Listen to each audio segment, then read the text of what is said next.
হরিকথাতে রুচি। হরিকথাতে রুচি কেমন জানেন? চলুন আমরা বৃন্দাবনে মহাপ্রভুর পরিকর্মর মধ্যে একজন ছিলেন আমাদের গদাধর পণ্ডিতজি, গদাধর গোস্বামী না, গদাধর পণ্ডিতজি। ইনি ভালো ভাগবত পাঠক ছিলেন। তো উনি পাঠ করছেন বৃন্দাবনে একটা বৃক্ষের তলায় বসে, আর সাধুগণ মহন্তগণ, একটু জল দিন, সাধুগণ মহন্তগণ শুনতে আসেন। তো যারা শ্রবণ করছেন রাস পঞ্চোধ্যায়ে গোবিন্দহারা গোপীগণের, ও জল না, গোপীগণের বিরহ আরতি থেকে ওখানে সবাই কাঁদেন। মাঝে মাঝে গাছ থেকে 2-1 বিন্দু জল পড়ে। এ মিথ্যা সংবাদ নয়, বৃন্দাবনের বৃক্ষগুলো সব মনি ঋষি, ওরাও হরিকথা শুনে কাঁদে। তো একজনের চোখে জল আসে না।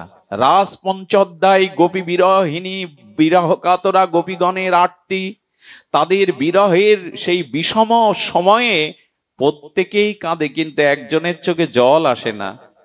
সে সিদ্ধান্ত নিল আমি পাপী অপরাধী, তাই চোখে জল আসে না। কি করলো জানেন? যশোরস্থ স্বপ্ন সিঁড়ি, এই পরম ঐকান্তিক আধ্যাত্মিক প্রচারের যে ব্রতী এই ছোট্ট সংগঠনটি আজ এই ভক্তিযজ্ঞের সুধা যজ্ঞের যে পরম আয়োজন করেছেন, সেই পিতৃপক্ষের কৃষ্ণপক্ষীয় এই ভাগবতীয় অধিবেশনে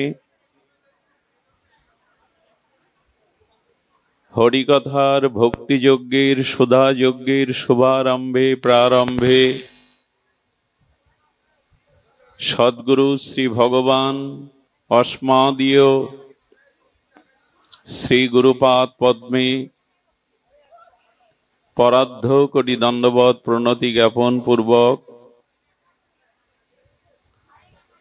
সমাগত কথা প্রেমিক, কথা অনুরাগী গৌড়ীয় আচার্য কুলতিলক বৈষ্ণবজন, সাধুজন, মহন্তজন, সুধীজন, শ্রদ্ধাশীলা ধর্মশীলা কল্যাণিয়া দেবীমূর্তি মাতৃগণ, সকল ভক্ত চরণে সশ্রদ্ধ দণ্ডবৎ প্রণতি। একটা মালা খুলে নি,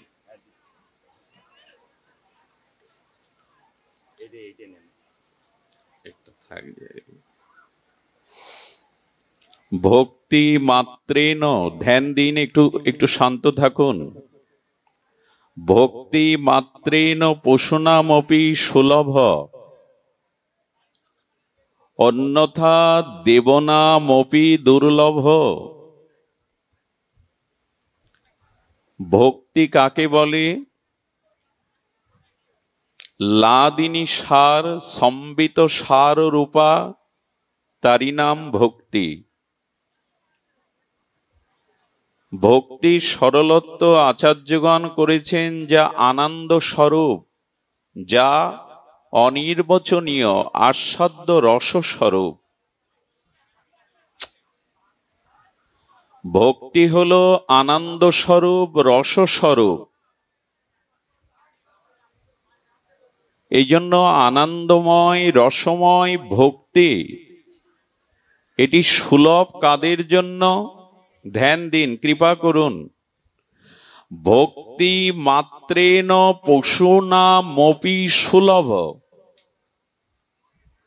ভক্তি এমন সুলভ যে পশুদের পক্ষেও ভক্তি ভগবৎ প্রাপ্তি সুলভ। শ্রীধর স্বামী বললেন অন্যথা দেবতামপি দুর্লভ, কিন্তু দেবগণের পক্ষেও দুর্লভ। কথাটি পরস্পর বিরোধী হলো না? পশুগণের পক্ষে, যারা বিবেকহীন, সেই পশুগণের পক্ষেও ভক্তি সুলভ, অন্যথা দেবতামপি দুর্লভ, দেবতাদের পক্ষেও দুর্লভ। কেন বলা হলো এ কথা? বলছেন শ্রীধর স্বামী, শ্রীজীব গোস্বামী পাদ, রূপ গোস্বামী পাদ, জগৎগুরু রসাচার্য বলেছেন, যদি দেবতাদের হৃদয়ে বা মনুষ্য হৃদয়ের কপটতা থাকে, তো সেই কপটতা কৌটিল্য কারণে দেবতা হয়েও মনুষ্য হয়ে ভক্তি তার পক্ষে দুর্লভ।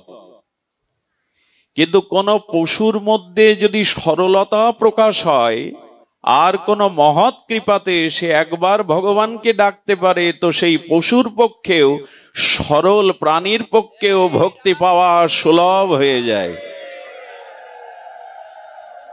শ্রীধর পাদের এই মহাবাণী, আহা, ভক্তি মাত্রেন পশুমা মপি সুলভ। যদি কপটতা না থাকে, হৃদয়ে সারল্য গুণ থাকে, তবে পশুর পক্ষেও ভক্তি লাভ সুলভ। কিন্তু অন্যথা দেবতামপি দুর্লভ। কিন্তু যার হৃদয়ে সসুখ বাসনা, কৌটিল্য, কপটতা আছে, সরলতা নাই, তিনি দেবতা হয়েও ভক্তির অধিকারী নন। আচ্ছা, একটি জিজ্ঞাসা আপনাদের কাছে, ভগবানকে প্রসন্ন করা সহজ না সংসারকে প্রসন্ন করা সহজ?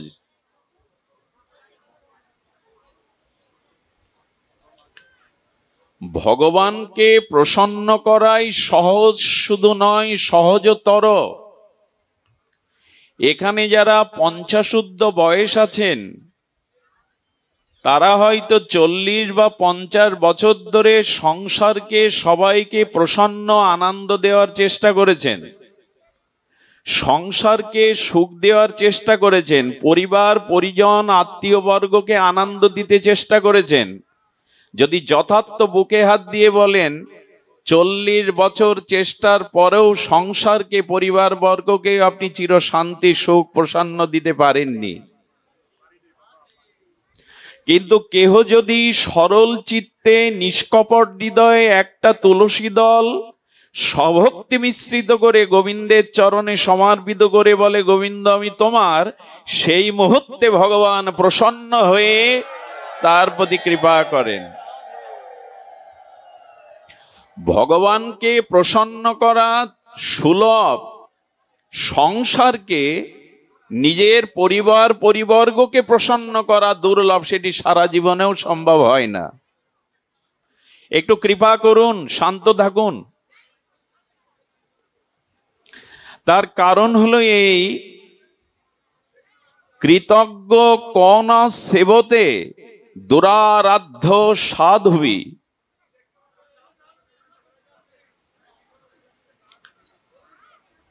ভক্তবৎসল ভগবান অনন্যগতি সরল প্রাণ মানব মাত্রই সুখসাধ্য।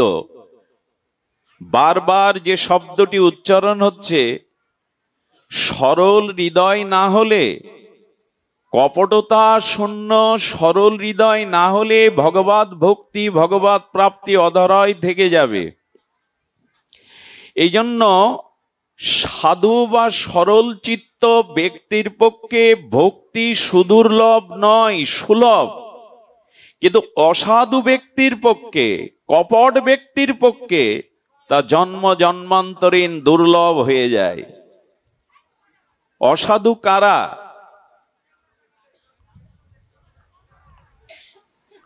শাস্ত্র বলছে অসাধুর পক্ষে ভক্তি প্রাপ্তি দুর্লভ কেন? তো বলছেন, দেখুন, শ্রীমৎ বিশ্বনাথ চক্রবর্তী বারবার বলছেন যে যদি হৃদয়ে ভগবানের থেকে সাংসারিক বস্তুর প্রতি আসক্তি থাকে আর নিজের সসুখ বাসনা স্বার্থের জন্য আমি ভগবানকে আরাধনা করি, এই জন্য ভাগবত প্রথমেই সুতমুনি সতর্ক করেছেন, ধর্ম পর্জিত কৈতব অত্র পরং নির্মৎ শরণং সদাম। নির্মৎসর অর্থাৎ যাদের মধ্যে ঈর্ষা নেই, যাদের মধ্যে পরের উৎকর্ষ, পরের কল্যাণ দেখে যাদের চিত্তে যন্ত্রণা হয় না, জ্বালা ধরে না, যারা ধর্ম অর্থ কাম মোক্ষ আত্মীয় স্বজন দেহ পরিবারের থেকেও আর ভগবানকে অধিক প্রাণে ভালোবাসতে চান, সর্বস্ব অর্পণ করতে চান, এইরূপ সরল চিত্ত ব্যতীতে যাদের চিত্তে এই জাগতির ভোগ বাসনা, কামনা বাসনা, সসুখ বাসনা রেখে আর যাদের ভিতরে এই কৈতব আছে, নির্মত স্বর হতে পারেনি, অর্থাৎ যারা ঈর্ষা শূন্য, মাৎসর্য শূন্য হতে পারেনি, তাদের কাছে ভক্তি সুদুর্লভ, তারা পাবে না।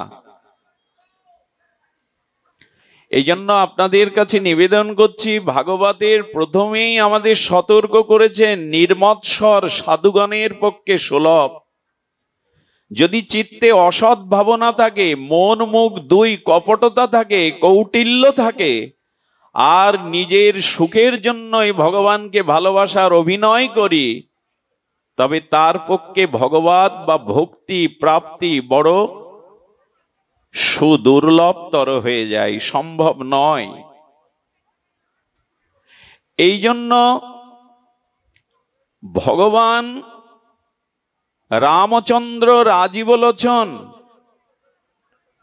তিনি জটায়ু, গৃধ জটায়ু, বৃদ্ধ শগুনের যারা উপজাতি, সেই বৃদ্ধ জটায়ুকে দেখে চোখের জলে বুকে টেনে নিয়ে বলেছিলেন, জটায়ু, তুমি সীতার উদ্ধারের জন্য যেখানে দেবতা এগিয়ে আসেনি, মুনি ঋষি এগিয়ে আসেনি, কোনো মানুষ এগিয়ে আসেনি, তুমি একটি প্রাণী হয়ে, শগুনকে আমরা কতটা মূল্যায়ন করি, গৃধকে আমরা কতটা সম্মাননা জানাই, কিন্তু তুমি ভক্তি রক্ষার জন্য, ধর্ম রক্ষার জন্য, মা জানকীকে রক্ষার জন্য তুমি ত্রিলোক বিজয়ী দেবতাদের ত্রাস, পরাক্রমশালী রাবণের সামনেও পাখা মেলে দিয়েছিলে। হে জটায়ু, তোমার পাগনা গেছে, তুমি উড়ে যেতে পারো না। এই জন্য আমি তোমার কাছে এসে বলছি, আমি পিতৃহারা, আমার পিতা স্বর্গগত হয়েছেন, আজ থেকে তুমি আমার পিতা, তুমি আমার বুকে এসো। আমরা নিজের এই জগতের কোনো পূজা প্রতিষ্ঠা একটা কথা না বললেই নয়। তিনটে মন্ত্র আজ একটু হৃদয়ে দাগ কাটুক আপনাদের, আমার হৃদয়েও যেন আগে দাগ কাটে, একটু স্মৃতিটা যেন আমরা কর্ণ করে হৃদয়ে নিয়ে যেতে পারি। শুনুন, শাস্ত্রে বলেছেন, গৌড়ীয় আচার্যগণ বলেছেন, তিনটে জিনিস হতে সাবধান। একটি হলো, বললেন এখানে বলছেন যে গৌরব, অর্থাৎ কারো ভিতরে যদি নাম যশের গৌরবে গৌরবান্বিত হয়, তাহলে জানবেন সেটা রৌরব স্বরূপ। 28টি নরকের মধ্যে অন্যতম নরক হলো রৌরব নরক। অর্থাৎ গৌরব যদি ভালো লাগে, এসে আগে পেছনের সাইনবোর্ডে দেখেছি আমার ছবিটা ভালো দেওয়া আছে কিনা। আমি যদি এসে দেখি আমার নামের আগে ভাগবত, চূড়ামণি এইসব শব্দ দেওয়া আছে কিনা, না দিলে মনে মনে কষ্ট পাই, কেন বিশেষণ দেয়া হয়নি, জানবেন তার কাজ শেষ, তার কাজ শেষ। যদি গৌরব ভালো লাগে, আমার নাম প্রচারের গৌরব ভালো লাগে, জানবেন আপনি রৌরবে পড়ে গেলেন। গৌড়ী আচার্য বললেন, তুমি রৌরব নরকে ঢুকে গেলে। আর যদি মান ভালো লাগে, তাহলে বললেন তুমি সুরা পান করলে। আচ্ছা, যারা মদ পান করে তারা পবিত্র থাকে ওই সময়? পবিত্র বলবেন তাকে? যারা মদ পান করে ঢুলছে, মাতলামি করছে, এই সময় তারা পবিত্র নয়। তেমনি যাদের মান ভালো লাগে, বলছেন সেটা সুরাপানের ন্যায়। আর নিজের প্রতিষ্ঠা যদি কেউ চায়, গৌড়ীয় বৈষ্ণব বললেন ওটা শূকরের বিষ্ঠা। আমরা মনে করতে পারি তো যে আমাদের দ্বারা ভজন হবে? আপনারা করতে পারেন, কিন্তু আমার মতো মাধুর্যজন পারে না। যদি প্রতিষ্ঠা কারো ভিতরে এই ঝোঁক এসে যায়, নেশা এসে যায়, বলে আচ্ছা শূকরের বিষ্ঠা, এই অমেদ্য বস্তু কারো অঙ্গে লাগলে, কারো জামা কাপড়ে লাগলে আপনি নিজের ঘরে ওঠেন? তো ঘরে ওঠেন না তো রাধা মাধবের চরণে যাবেন কি করে? সাধুগণের পাশে বসবেন কি করে? হৃদয়ে যদি প্রতিষ্ঠারূপ শূকরের বিষ্ঠা থাকে, বলে এইসব তাল ছেড়ে দাও। যদি এ পথে টেকে থাকতে চাও, এ পথে যদি ভগবত চরণে যেতে চাও, যশ খ্যাতি প্রতিষ্ঠা এগুলো ছেড়ে দাও, এগুলি দিয়ে অনুরাগ জাগাও হৃদয়ে। নারদজির দ্বিতীয় সংজ্ঞা ভক্তি সূত্রের অনুরাগ কাকে বলে, কি করে প্রীতি অনুরাগ ভগবত সাক্ষাৎকার প্রেম ভক্তির সাক্ষাৎ পাবো, দ্বিতীয় সংজ্ঞা বলেই আমরা পাঠ বিশ্রাম করব। দ্বিতীয় সংজ্ঞাটি বড় মার্মিক। বললেন কথা সা অনুরাগা, ছোট্ট ছোট্ট শব্দ। এই গ্রন্থটা একটু ক্রয় করে ঘরে রাখবেন, নারদ ভক্তি সূত্র। ছোট ছোট কথা কিন্তু গভীরতা। দেবশ্রীপাদের গায়ের হাওয়া লাগলেই ভক্তি এসে যায়। তিনি বলছেন এই ভক্তি কল্পতরু, তিনি বলছেন সা কথা অনুরাগা, অর্থাৎ হরি কথাতে যার অনুরাগ এসেছে, পিপাসা এসেছে, ব্যাকুলতা এসেছে, জানবে ভাগবত সাক্ষাৎকারের সময় উদিত হয়ে গেছে তার জীবনে। কি বললাম? ভাগবত কথা সাধুমুখে শ্রবণে কারো যদি পিপাসা, আজকে যেমন যশোরবাসীর জেগেছে, অদ্ভুত কাণ্ড। আমার শিক্ষাগত যোগ্যতা, আমার বিষয় কর্ম যদি আপনারা জানেন, আমার মুখে থুতু ফেলবেন আপনারা। তো আমি অবাক হয়ে যাই যে যশোরের মতো প্রসিদ্ধ, এখানে কে আসেনি বলতে পারেন? যশোরের নামটা কবিরাজ কৃষ্ণ গোস্বামী চৈতন্য চরিতামৃতে লিখে গেছে, নাকি কম কথা, পৃথিবী ধ্বংস হয়ে যাবে, কিন্তু চৈতন্য চরিতামৃত এই গ্রন্থ যশোরের নামটা, বেনাপোলের নামটা থেকে যাবে। ঠাকুর হরিদাসের স্মৃতি অনন্ত বিশ্ব প্রলয় হয়ে গেলেও মুছে যাবে না। অন্য কোনো ভূখণ্ডে এই যশোরের নাম উল্লেখ থাকবে গ্রন্থে। সেই যশোরের মানুষ কে আসেনি এখানে? প্রাতঃস্মরণীয় বন্দনীয় ভগবত আচার্যগণ এখানে এসেছেন, ভাগবত সপ্তাহ করেছেন। আমার মতো নর্দমার নরকের কীট, ভাষাশূন্য ভাবশূন্য আজ মানুষ একটু হরিকথা শোনার জন্য কত ব্যাকুলতা, এই ব্যাকুলতাই প্রমাণ করে প্রেম ভক্তি পাওয়ার দুয়ারে পৌঁছে গেছেন আপনারা। হরি কথাতে যদি অনুরাগ হয় তাহলেই জানতে হবে তিনি ভক্তির দুয়ারে চলে গেছেন। কত বিদগ্ধজন পাঠকও এখানে বসে আছেন, কত আচার্যজন নিচে বসে আছেন। এটাই হলো এই অনুরাগ। সা অনুরাগা, সা কথা অনুরাগা। নারদ বললেন হরি কথাতে, সাধুমুখে হরি কথাতে যার অনুরাগ এসেছে তিনি ভাগবত সাক্ষাৎকারের দুয়ারে পৌঁছে গেছেন। অনুরাগের সূর্য রক্তিম আকারে তার হৃদয়ে প্রকাশ হতে শুধু অপেক্ষা। ধোঁয়াটা উঠছে, অগ্নিটা প্রজ্বলিত হবার শুধু অপেক্ষা। হরিকথাতে রুচি। হরিকথাতে রুচি কেমন জানেন? চলুন আমরা বৃন্দাবনে মহাপ্রভুর পরিকর্মের মধ্যে একজন ছিলেন আমাদের গদাধর পণ্ডিতজি, গদাধর গোস্বামী না, গদাধর পণ্ডিতজি। ইনি ভালো ভাগবত পাঠক ছিলেন। তো উনি পাঠ করছেন বৃন্দাবনে একটা বৃক্ষের তলায় বসে, আর সাধুগণ মহন্তগণ, একটু জল দিন, সাধুগণ মহন্তগণ শুনতে আসেন।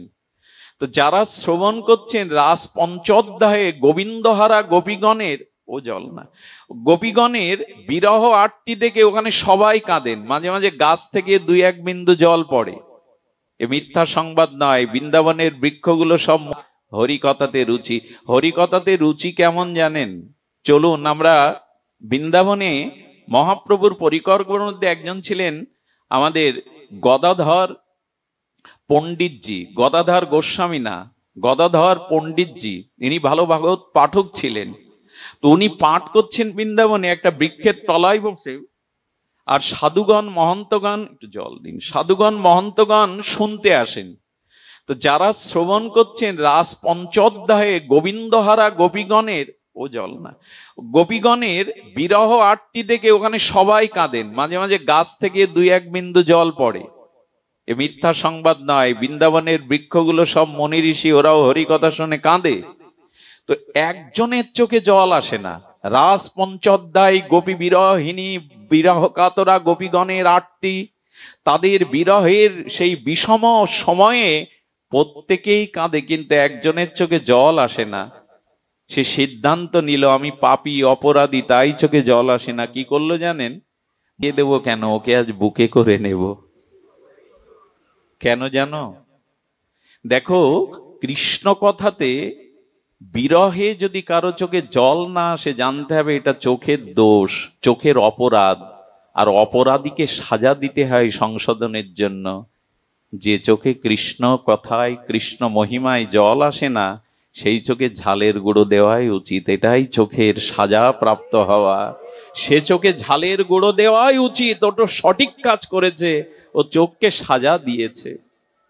মাঝে মাঝে একটু ঘরে বসে কাঁদবেন। আমার মতো আসরে কাঁদলে না, লোক বলে এই পাঠক খুব হৃদয়স্পর্শী কথা বলে, ঘরে দোদ দিয়ে কাঁদবেন, দেখবেন হৃদয় কত হালকা হয়ে যায়। চোখের জলটাই আমাদের একমাত্র উপাচার ভগবান আরাধনার। আর কিছু বাজারে কিনতে পাওয়া যায়, সবকিছু তৈরি করা যায়, চোখের জলটা তো কোথাও পাওয়া যায় না। এই জন্য কৃষ্ণ প্রেমে, হরি কথাতে যদি নয়নে অশ্রু না আসে, জানবেন অনেক জন্মের অপরাধ বুকে বাসা বেঁধে আছে, অনেক জন্মের অপরাধ জমাট বেঁধে আছে।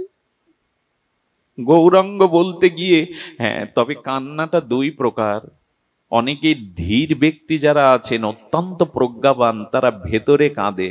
ভেতরে কাঁদে গিয়ে তাদের চোখটা লাল হয়ে যায়, কণ্ঠটা রুদ্ধ হয়ে যায়, চোখে তারা জলটাকে আটকায়। এরা খুব ধীর। যখন বলছেন বুকে আয়, চোখকে সাজা দিয়েছিস। কৃষ্ণ কথা শুনে, গোপীর বিরহ শুনে চোখে জল আসে না বলে সাজা দিয়েছিস, ভালো করেছিস, বুকে করে নিলেন। তারপর থেকে আর চোখে ঝালের গুঁড়ো দিতে হতো না। ওই মহতের কৃপায় কৃষ্ণ বললেই চোখে জল এসে যেত। আমার কি মনে হয় জানেন, আমাদের এই ভক্তি জগৎটা ছোঁয়াচে রোগের মতো। যারা কৃষ্ণ বলে কাঁদে না, এদের পাশে বসুন, এদের ছোঁয়া লাগান। এদের ছোঁয়া লাগালে যদি আমার ওই পাষানো চোখে, ঠাকুর তো বলতেন, পরমহংস বললেন, আর কত সংসারের জন্য কাঁদবি রে, ঘটি ঘটি কাঁদিস তো সংসারের জন্য। কেন কৃষ্ণের জন্য কাঁদতে পারি না? পারি না এই জন্য আমাদের হরিকথাতে রুচি আসেনি, বিরহতে রুচি আসেনি। আচ্ছা, পাঠক কাঁদেন না, গদাধর পণ্ডিতজি কাঁদেন না, শুনুন, উনি রাস, ওই যে বললাম ধীর, চোখের জলটা চোখে শুকিয়ে নেয়, চোখের জলটা চোখে জমাট বেঁধে থাকে, হৃদয়ে ভক্তি প্রবাহের গঙ্গার অশ্রু হয়ে যায়, কিন্তু ধীর শান্ত, উনি কাঁদেন না। একজন শ্রোতার মনে হলো সবাইকে কাঁদাচ্ছেন, অথচ ওনার চোখে জল নেই। এই সন্দেহ কি করে দূর করলেন জানেন রাধারানী?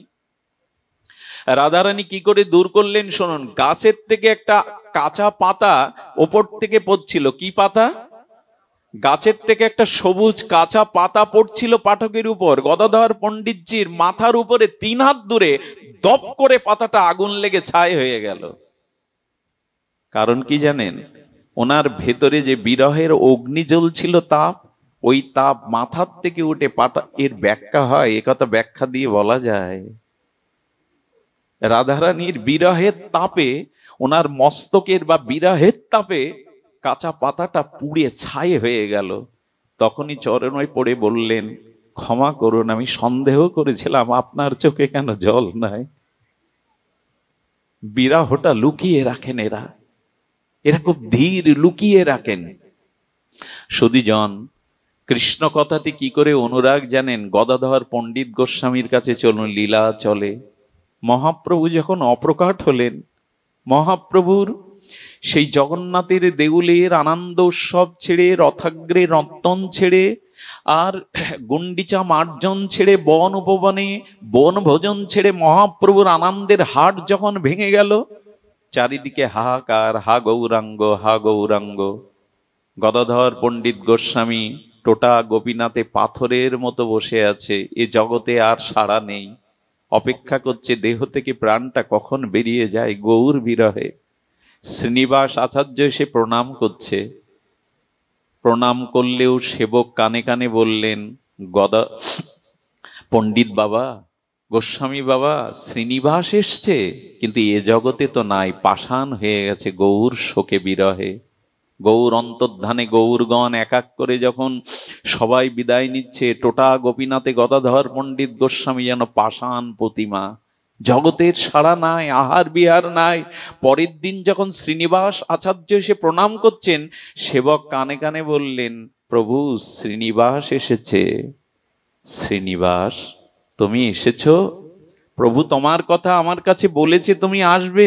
এই দেখো, এই দেখো, এখন হস্তলিখিত ভাগবত, তখন তো প্রেত ছিল না, হস্তলিখিত ভাগবত সামনে দিয়ে বলছেন, এই দেখো তোমার প্রভু প্রতিদিন পাঠ শুনতে আসতেন, আর প্রহ্লাদ চরিত্র, ধ্রুব চরিত্র শুনে উনি কাঁদতে কাঁদতে, এই দেখো অক্ষরগুলো চোখের জলে ভেসে গেছে। দেখো গদাধর, তোমার প্রভু হরি কথা শুনতে শুনতে, প্রহ্লাদ চরিত্র শুনতে শুনতে ভাগবতের হস্তলিখিত অক্ষরগুলো ভেসে গেছে। সুধীজন, এই হলো মহাপ্রভুর হরিকথার অনুরাগ। আমাদের কবে হবে? আমাদের কবে এই অনুরাগ হবে? হবে সেই দিন যেদিন অপরাধ শূন্য হয়ে সাধুমুখে হরিকথা শোনার পিপাসা জাগবে, উৎকণ্ঠা জাগবে। সুধীবৃন্দ, হরিকথা ছাড়া উপায় আছে কি? সাধুমুখে সাধু সঙ্গে হরিকথা ছাড়া অন্য কোনো পথ আমাদের খোলা? এক হরিনাম আর হরিকথা ছাড়া দ্বিতীয় পথ আমাদের জন্য খোলা নেই।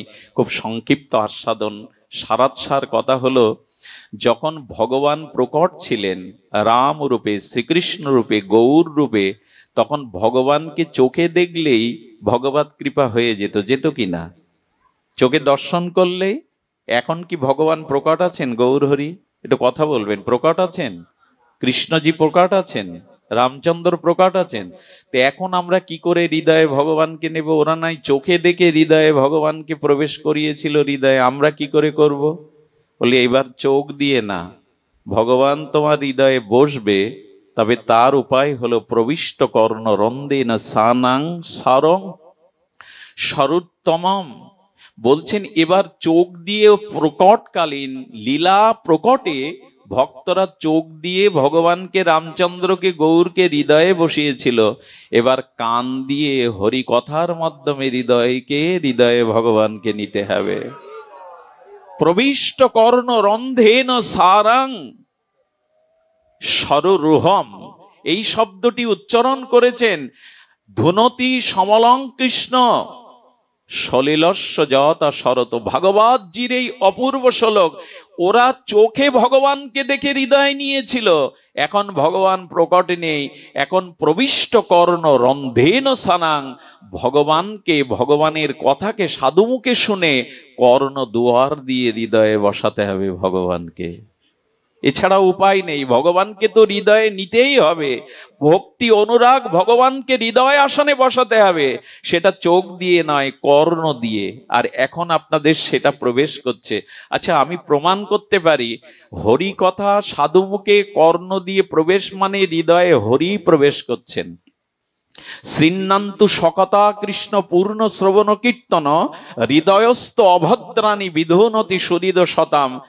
কৃষ্ণ কথা, কৃষ্ণ রূপেই আপনার কর্ণ দুয়ার দিয়ে হৃদয়ে প্রবেশ করছে। তার সব থেকে বড় প্রমাণ এখানে আপনাদের এক গ্লাস জল ওই 2 ঘন্টায় দেওয়া যায়নি, আপনাদের ভালো বসার জায়গাও দেওয়া যায়নি। কত বিদগ্ধ জন, তাদের শারীরিক অসুস্থতা সত্ত্বেও তারা দাঁড়িয়ে এই তপ্ত তাপ প্রবাহ ভোগ করছেন। এখানে কারো বাতাসের ব্যবস্থা, আহারের ব্যবস্থা, ধুলাতে বসে আছেন। আচ্ছা, রাজনৈতিক কথা হলে, সামাজিক কথা হলে, সাংসারিক কথা হলে আপনারা এইভাবে কষ্ট করে বসতেন? আর এখানে কি একজনকেও বলবেন আমরা খুব কষ্টে আছি বাবা, ছেড়ে দাও? আহার নেই, যত্ন নেই, আরতি নেই, বসার নেই, আহ্বান নেই, আনন্দ কেন পাচ্ছেন? এর একটাই উত্তর, কৃষ্ণ কথারূপে ভগবান যে আমার হৃদয়ে বসে আছেন, এই জন্যই তো আনন্দ পাচ্ছি। সকতা কৃষ্ণ পূর্ণ শ্রবণ কীর্তন, হরি কথার দ্বারা হরি হৃদয়ে আসনে বসেন। শুধু বসেন না, কি করেন জানেন? শুনলে অবাক হতে হয়। আজকে সাধু আসবে, পরমাত্মীয় আসবে, তাই আমরা ঘরটাকে গোছাই কিনা? গরিব হলেও ঘরটাকে, কুড়ে ঘর হলেও পরিষ্কার করে রাখি। গোবিন্দ বললেন, সাধুমুখে যদি আমার নামরূপ লীলা কথা শোনো, আমি তোমার হৃদয়ে যাব। তোমার হৃদয় তোমার পরিষ্কার করা লাগবে না, আমি তোমার হৃদয়ে গিয়ে আমি পরিষ্কার করে নেব। আত্মীয় স্বজনের জন্য পরিষ্কার করো, কিন্তু আমি পরিষ্কার করে নেব। বিধুনতি সুহৃদ সদাম, আমি পরিষ্কার করে নেব তোমার হৃদয়। এটা স্পষ্ট এসেছে, বিধুনতি, আমি ধুয়ে মুছে পরিষ্কার করে দেব। আত্মীয় আসলে আমরা ঘর পরিষ্কার করি, আর গোবিন্দ বললেন শুধু কৃষ্ণ কথা কর্ণ দিয়ে শ্রবণ করো, আমি তোমার হৃদয়ে গিয়ে বিধুনতি হৃদয় পরিষ্কার করে দেব, ওইখানে আমি বসে যাব, শুধু আমার কথা শ্রবণ করো। এই জন্য আপনাদের কাছে নিবেদন করব, সাধু মুখে ভজনানন্দী নির্মল চরিত্র স্বজাতীয় সয় স্নিগ্ধ তাদের মুখে হরি কথা শুনুন, হরি আপনার হৃদয়ে প্রবেশ করবে, এ কথাই শাস্ত্র বারবার বলেছেন।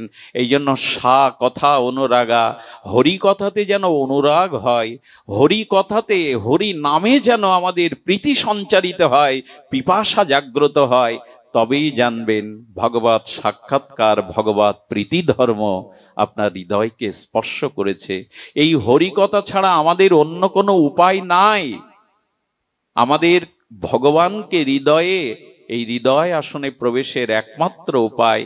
আচ্ছা, আমার মনে হয় এখন একটা জিনিস দেখুন, বর্তমান মানব সভ্যতা বারবার হোঁচট খাচ্ছে, শিক্ষা সভ্যতা সংস্কৃতি পরবার পিছিয়ে যাচ্ছে। আশ্চর্য হতে হয়, একটা আলু একটা সবজি গোলাপ ফুলগুলো যাতে পচে না যায় ঠান্ডা ঘরের ব্যবস্থা করা হচ্ছে, কিন্তু মানুষের মনুষ্যত্ব যে পচে যাচ্ছে তাকে রক্ষার কি উপায়? শাস্ত্র বলছেন একটাই উপায়, হরি কথাই একমাত্র মনুষ্যতা রক্ষার উপায়, আর কোনো উপায় নেই। আচ্ছা, লক্ষ্য করবেন এখন সড়ক যোজনা হয়েছে, সড়ক যোজনা, রাস্তাঘাটগুলো পরিপাটি করা হচ্ছে, ঢালাই করা হচ্ছে। কেন? দ্রুত যাতে লক্ষ্য বস্তুতে পৌঁছাতে পারে, মানুষ কেন্দ্রে পৌঁছাতে পারে, লক্ষ্যে পৌঁছাতে পারে।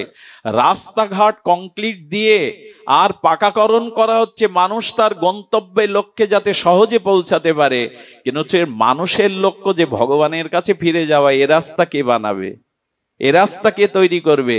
এই রাস্তায় একমাত্র হরি কথার রাস্তা দিয়ে ভগবানের কাছে যাওয়া যাবে। এই রাস্তা একমাত্র ভাগবত কথার রাস্তা দিয়ে তার কাছে ফিরে যাওয়া যাবে। এই জন্য বারবার বলছেন ভগবানের কথা শ্রবণ করো। শুধু কি আমরা? হনুমানজির মাথায় হাত দিকে রামচন্দ্র বলেছিলে, যাও হনুমান, যেখানে যেখানে হরি কথা রাম কথা, সেখানে তুমি তাদের আশীর্বাদ করার জন্য যে কোনো রূপে গিয়ে দাঁড়াবে। আজও যেখানে হরি কথা হয় সেখানে হনুমানজি শুধু নয়, ভগবান রাধারানীকে নিয়ে, প্রিয় ভক্তকে নিয়ে কোনো না কোনো স্থানে এসে দাঁড়িয়ে পড়েন। ভগবান তুমি দাঁড়াও কেন বলো? হরি কথাকে সম্মান জানানোর জন্য আমি দাঁড়িয়ে থাকি। তাই আপনাদের কাছে অনুরোধ করব, আপনারা হরি কথাতে অনুরাগ, এবং সা কথা অনুরাগা, এটাই সাক্ষাৎকারের প্রেম ভক্তি প্রাপ্তির পরম উপায়। আর আপনাদের কষ্ট যন্ত্রণা দেব না। এই দুটি জিনিস, ভগবানের পূজা ভজনে যেন অনুরাগ আসে, আর হরি কথাতে যেন আমাদের অনুরাগ সঞ্চারিত হয়, এই দুটির পথে যদি অপরাধ শূন্য হয়ে এগিয়ে যেতে পারি, তবেই স্বপ্ন সিঁড়ির সার্থক পূর্ণ হবে। এই সংগঠনের নাম স্বপ্ন ছিড়ি। স্বপ্ন জগতের দেখে লাভ নেই, স্বপ্ন দেখতে হবে কবে রাধারানীর চরণ পাবো, কবে প্রেম পাবো। এই স্বপ্নের সিঁড়ি তৈরি করেছে যশোরের এই সংগঠনটি। আমি আশ্চর্য হয়ে গেছি। আপনারা জানেন, রাত জেগে তারা এই হরিকথার, তাদের সংক্ষিপ্ত পরিসরে হরিকথা বলতো, যাতে সনাতনী হিন্দু জাতির মঙ্গল হয়, এই জাতি সনাতনী হিন্দুরা ভালো থাকে। আমি অবাক হয়েছি, মানুষ হরিবাসর দেয়, হরিকথা দেয়, তার কত উদ্দেশ্য থাকে, কিন্তু স্বপ্ন সিঁড়ির উদ্দেশ্য যাতে বাংলাদেশে সনাতনী হিন্দুরা ভালো থাকে, সাধু সমাজ, সাধারণ সনাতনী হিন্দুরা ভালো থাকে। আর এই জন্যই হরিকথা, এই জন্য এই হরিকথার যোগ্য। ধন্য স্বপ্ন সিঁড়ির এই অত্যান্তিক আয়োজন, ধন্য তাদের এই মনোবাসনা। আপনারা আশীর্বাদ করবেন তারা যেন এগিয়ে যেতে পারে। আজ এইটুকুই, আপনাদের চরণে সশ্রদ্ধ দণ্ডবাদ জানিয়ে হরিকথার আজ এখানেই বিশ্রাম। শ্রী গুরু প্রেমানন্দে গৌর হরি বল। জয় শ্রী রাধে, জয় রাধে। কীর্তন করো, একটু কীর্তন হোক সকলে মিলে। বাবা একটু সংকীর্তন করো, তোমরা সকলে মিলে একটু সংকীর্তন করো। সুশীলদা প্রসাদের বলে দেব, একটু শুনে। সুধীজন, আমাদের স্বপ্নশ্রী তাদের পক্ষ থেকে সেবকবৃন্দের একান্ত অনুরোধ, আপনারা প্রসাদ নিয়ে যাবেন, প্রসাদের ব্যবস্থা আছে। সকলে এখন একটু আমরা উঠে দাঁড়িয়ে একটু হরিনাম সংকীর্তনটা আস্বাদন করলে ভালো হয়। যদি সকলে মিলে একটু হরিনাম সংকীর্তন, যারা আছেন এখানে সংকীর্তন। রাধা কৃষ্ণ প্রাণ যুগল কিশোর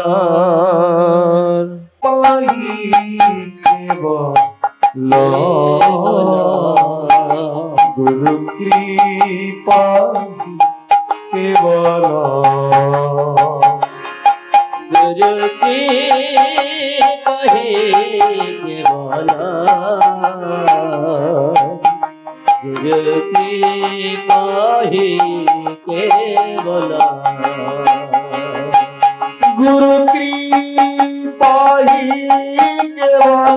केवल गुरु कृपा ही केवल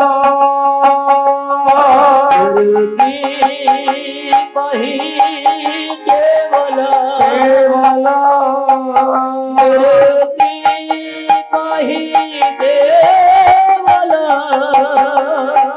गुरु गुरु कृपा ही केवल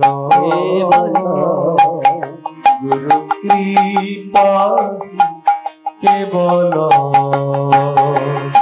गुरु कृपा ही केवल केवल गुरु कृपा ही केवल अखंड मंडलाकार व्यपितं जन चराचरं चराचर तत्पदं दर्शितं जन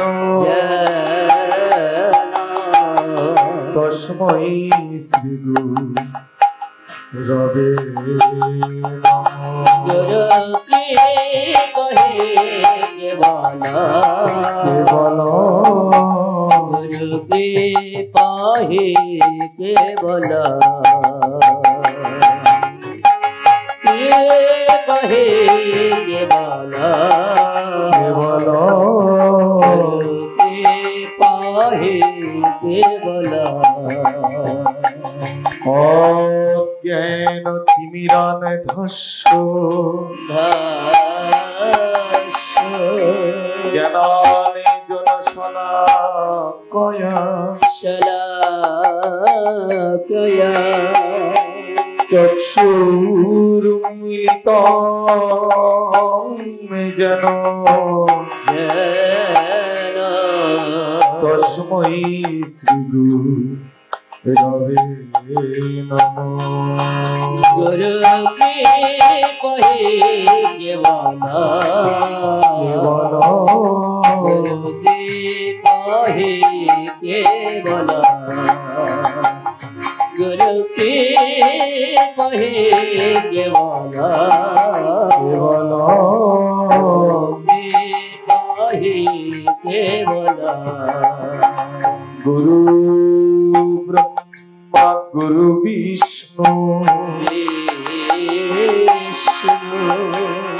गुरुदेव महेश्वर महेश्वर गुरुरेव परमो ब्रह्म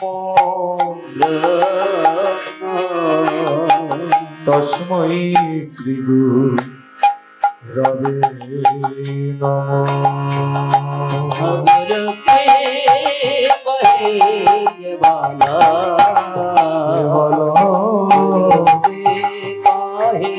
केवल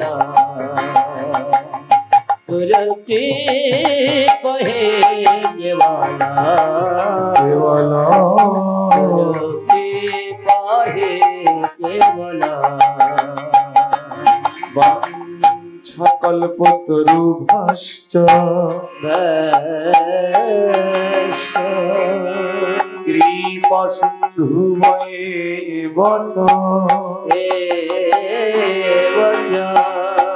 पतितानां पावनेभ्यो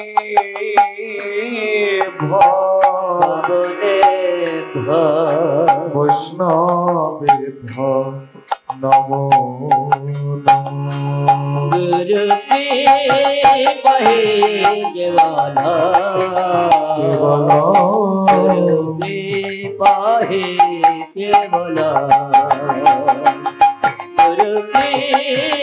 पहे केवला केवला पहे केवला वृंदावै तुलसी देवावै पावे प्रियावै केशवाश कृष्ण भक्ति प्रणिदेवी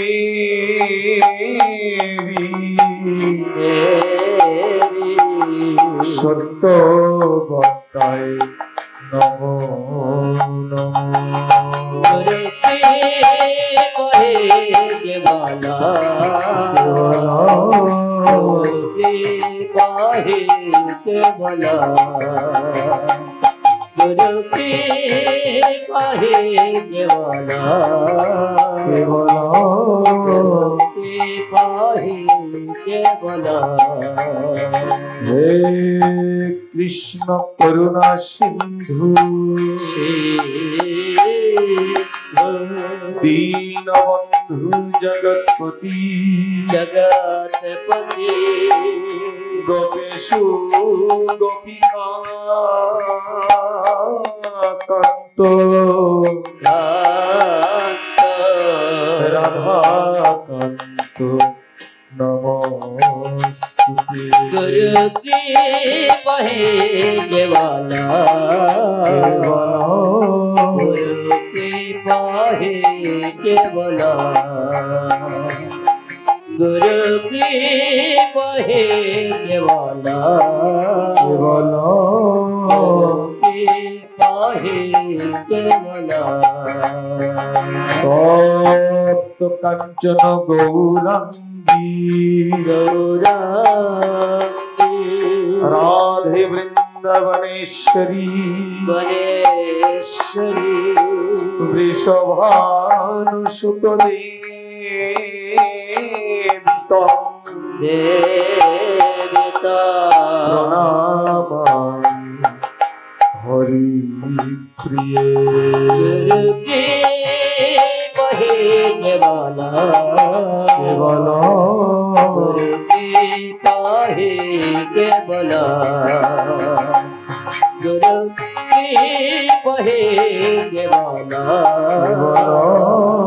गुरु के पहे केवला जय रूप सनातन भट्ट रघुना श्री जीव गोपाल भट्ट दास रघुना এই ছয় গোসাই করি চরণ বন্ধ যাহা হইতে বিঘ্ন নাশ অভীষ্ট কুল के पहे केवला पहे केवला गुरु के पहे केवला गुरु के पहे केवला गुरु कृपा ही केवल गुरु कृपा ही केवल गुरु के पहे केवला गुरु के पहे केवला जय जय गोविंद जय जय जय गोपाल जय राधा राम हरिओ जय गोविंद जय जय गोपाल जय राधा रमन हरिओ जय राधा राम हरिओ राधा राम हरिओ जय जय राधा रमन हरिओ जय जय राधा रमन हरिओ जय जय राधा रमन हरिओ जय जय राधा रमन हरिओ जय राधा रमन हरिओ हरिओ जय जय राधा रमन हरिओ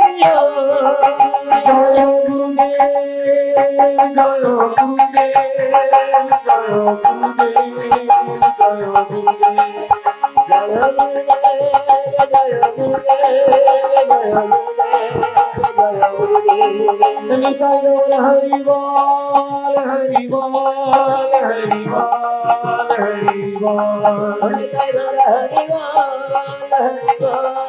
हरि बोल जनिताई